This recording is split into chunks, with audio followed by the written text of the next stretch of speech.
Charles Morse, Anthony Hopkins, a billionaire with a keen intellect and an enigmatic presence, lands his private jet in a remote part of North America, accompanied by a curious entourage.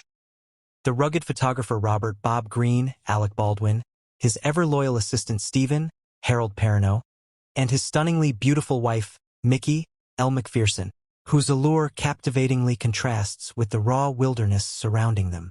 Arriving at an isolated lodge, the group is a microcosm of ambition and secrecy, all gathered under the guise of a glamorous photo shoot.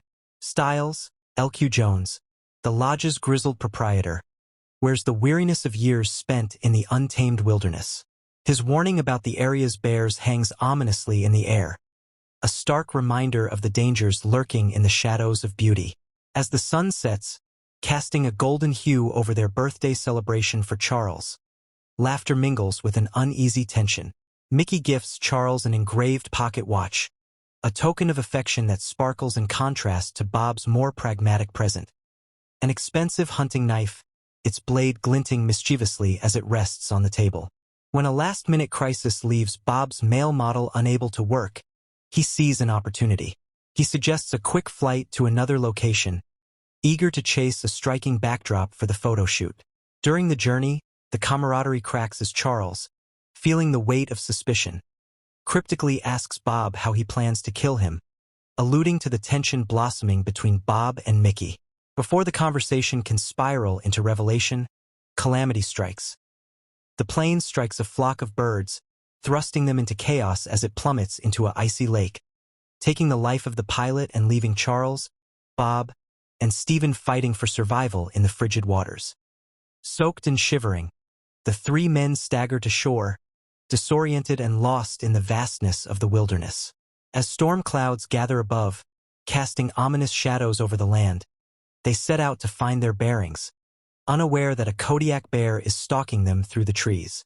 The terror of being hunted becomes palpable, sending shockwaves of adrenaline through their veins. Night falls, cloaking the world in darkness, and as they make a fragile camp, the bear attacks, claiming Stephen in a horrifying collision of nature and humanity. In the aftermath, Charles and Bob are left grappling with the remnants of their shattered lives. The dangerous wilderness forces them to confront their differences, and while their previous tension is palpable, a strange bond begins to form as they work together for survival. Charles, though no outdoorsman, draws from his vast knowledge to lead them, crafting strategies from books instead of experience. Their ordeal brings about an unexpected camaraderie, the initial hostility dulled by the shared fight against the wild. Their fleeting success is met with another confrontation when the bear locates them again.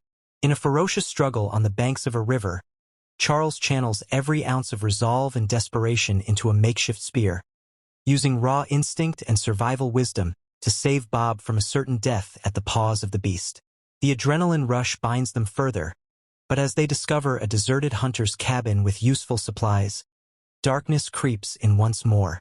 In the dim light, Charles prepares to start a fire, using the receipt from Mickey's birthday gift as tinder.